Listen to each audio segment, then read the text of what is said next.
Hello everyone, we welcome you all to our second series of Lawyers on Company Law, a byproduct of our YouTube channel, The Noble Litigators.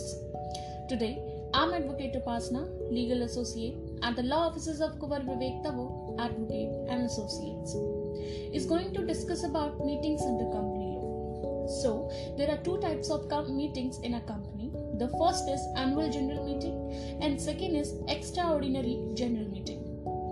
An annual general meeting refers to the meeting which is held annually by the companies.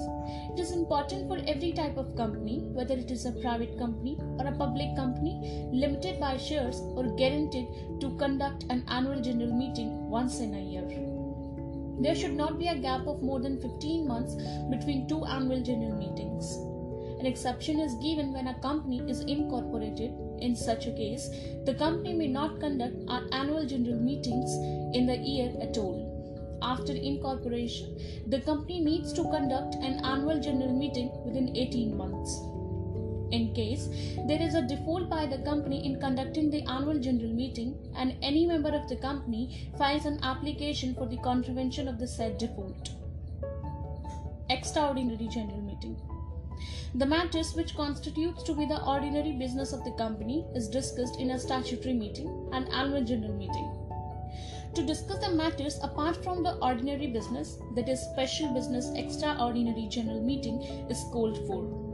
Any meeting which is called apart from statutory meeting and annual general meeting is called an extraordinary meeting. Extraordinary general meeting is usually called for discussing matters which are urgent and can't wait to be discussed in annual general meeting. The extraordinary general meeting can be called by the directors of the company as well as by the shareholders who hold at least 1/10 of the paid-up share capital of the company. Company law boards has the power to call an extraordinary general meeting but not an annual general meeting. Shareholders of the company are empowered to convene a meeting within 3 months if it is not convened within 21 days of the requisition by the company law board. Now, powers to call board meetings. The secretary or a director of a company has the power to call board meeting. The meeting can be called on the direction of a chairman, managing director. Any director can request to convene a meeting and then on such requisition, the manager, secretary or a notice for such meeting is to be served in advance and it should be done under the company's authority. Director can summon a board meeting. Now moving to the procedure of the meetings. It is the responsibility of the directors of the company to ensure that the procedure followed for conducting the meetings of the company is valid and in accordance with the Companies Act. The decisions that are taken in the meeting should be according to the sections of the Companies Act. It is the duty of the director to ensure that the members of the meeting are notified of the details of the meeting. Now comes to the notice. A notice of a meeting is served to all members of the meeting to discuss the business at the meeting.